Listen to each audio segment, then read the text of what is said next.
Thank you so much for having me on this program today. Allow me to use this opportunity to thank the organizers of this event. It was a honor to invite me to come to speak to you all about a few things about immigration. And I just want to say thank you to Emeka because when he approached me, he told me about Castle. I kind of Googled it and I know that you guys are doing a very great job there. And I pray that God will bless you in everything that you're going to deliberate on today. So without further ado, my name is Gloria and I'm a Nigerian living here in Canada. And I am a YouTuber as well. I create content about my life and my experience so that every one of you and everyone out there will be able to understand how life here in Canada is and what they can do, like tips and tricks and things that they need to know about moving down here. So the topic today I choose is immigration challenges and opportunities.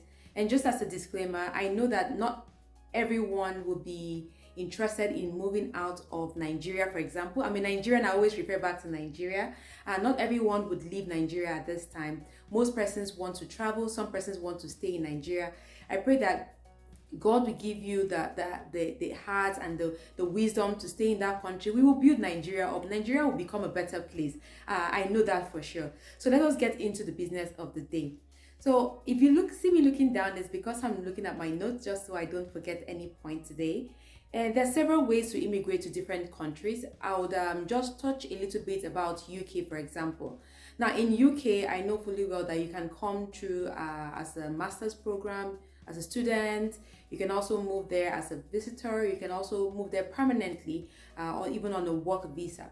But recently, I know of a friend who has just immigrated from Nigeria to UK and they left Nigeria as a nurse. So, and I believe from what I've heard and from information I've got, research I've done, UK is looking for people who are in the medical field. So if that is your calling, please, and you really want to move to UK, the website is www.gov.uk. That is the way you can apply because it tells you how you can apply, send your applications, and then that's for UK. Let's touch a little bit about Australia. Now, I've heard recently that there is a new visa program. It's called the 491 visa. So I heard that is the fastest way you can immigrate to Australia at this time. Australia does the same as well. You can come as a visitor. So that if someone from there invites you to come over, you can also immigrate there as a student and also as a worker.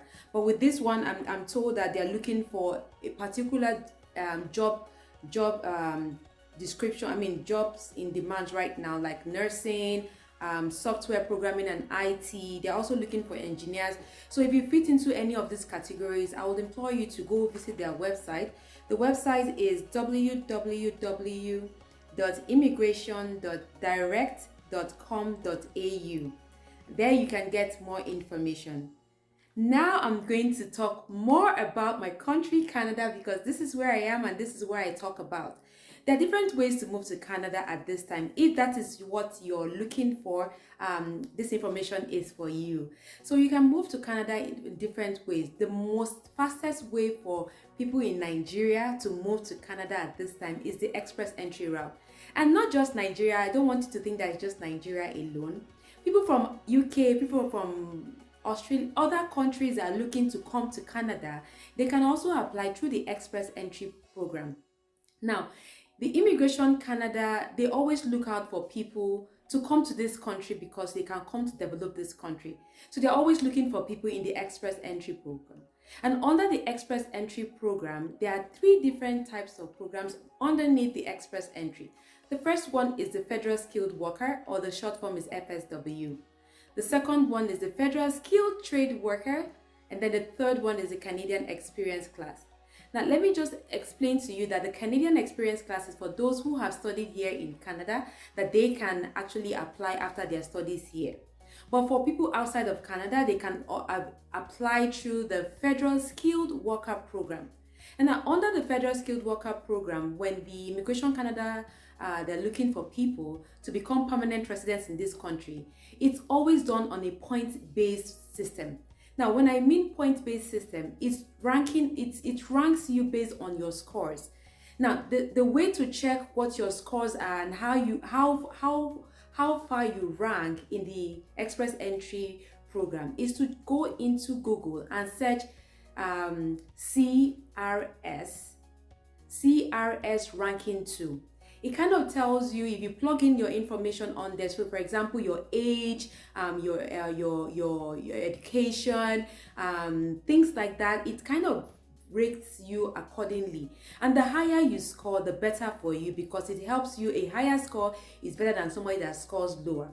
English is also included there because you have to write an English test to come to Canada. The second program that you can apply to come to Canada at this time is through the Provincial Nominee program.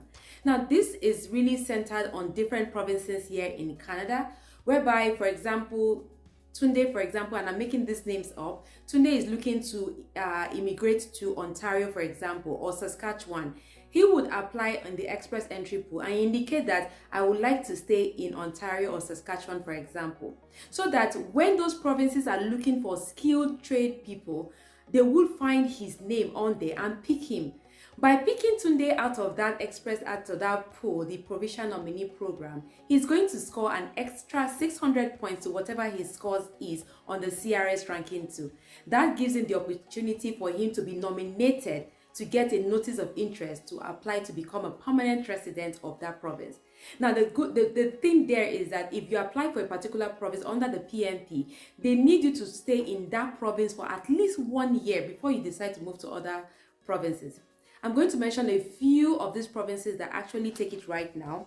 We have Alberta, we have British Columbia, we have Manitoba, we have Saskatchewan, we have Ontario, we have PEI, Quebec, Saskatchewan, Yukon, I said Saskatchewan before, Yukon, Northwest Territories, and the last one is New Brunswick. Now, I want to let you know that, let me use myself as an example. I applied, even though I've schooled here, I should have said this earlier on. I came to this country as an international student and paved my way from being an international student to a worker, and then I got my permanent residency. But I got my PR through the Ontario Immigration Nominee Program, which is the Ontario PNP. So if you're looking to come to Ontario, for example, it will be the OINP that you would apply through. The other way for you to come to Canada at this time is through a spousal application. Now, currently, I got married in November, thanks to God. My husband is still in Nigeria, and I have applied for him to come to Canada through the spousal application. Now, for those who have spouse here in Canada who are workers or students or who are permanent residents or citizens, can also apply for their spouse who are outside of Canada to become permanent residents here in this country. I'm praying that my husband will be with me, and I know that God will answer my prayer. The next one is the most recent news. So you can come to Canada as a visitor under a visitor's visa. And as of last year, August, the Immigration Canada has made it possible that those who are presently in Canada on a visitor's visa can apply for a work permit. Isn't that interesting? Yes, you cannot apply when you are outside of Canada. You have to be here, but you have to apply through what we call a labor market impact assessment. And this is employer specific, because your employer has to put in a paperwork saying that they want you to work for them. That kind of work permit you're looking for is called a closed work permit. Now, for spousal applications, when you are applying for your husband or your spouse to come here, they would be applying for an open work permit. The difference between an open work permit and a closed work permit is that an open work permit allows you to work for any employer here in this country, while a closed work permit allows you to work for only one specific employer at any given point in time in this country. The next way for you to come into this country is through the Canada Investor Program. Now, Canada is always looking for people who have big businesses, so high net worth business people outside of Canada, to come and invest in this country. So if you have, if you're high net worth and you have businesses that you want to invest here in Canada, you can apply through the Canada Investor Immigration Program. That is one way for you to come to Canada. Another option for you to come to Canada at this time is through being an international student.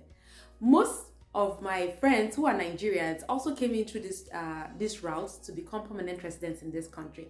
It's expensive because you have to study here for a particular period of time, and then afterwards you get your your 3 years work permit.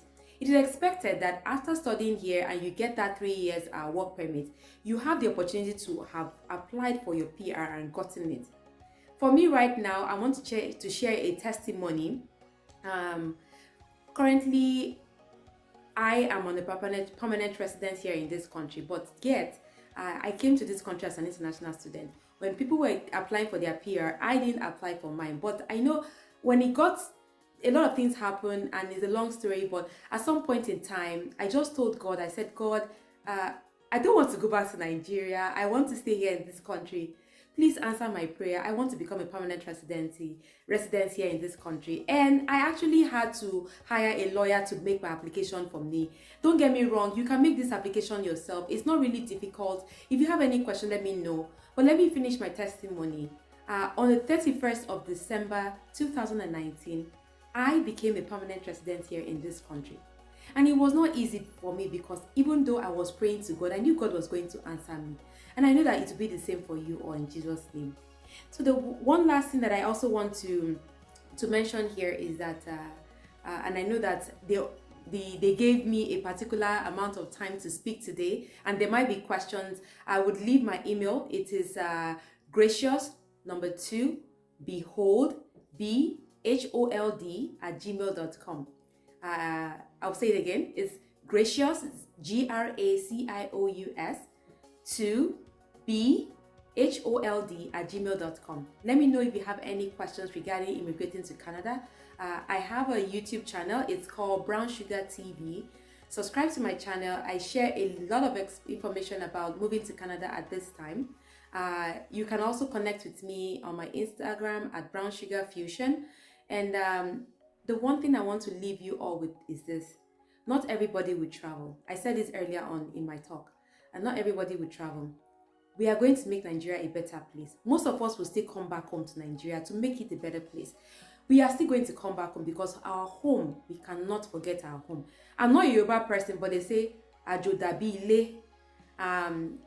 Some of you know the meaning of that, but we will still come back home and make it a better place.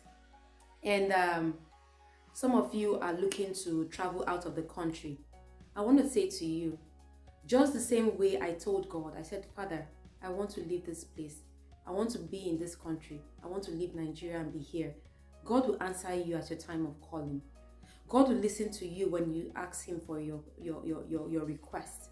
God is there when you're looking to apply to come as a permanent resident. God is going to be with you all the way through your application.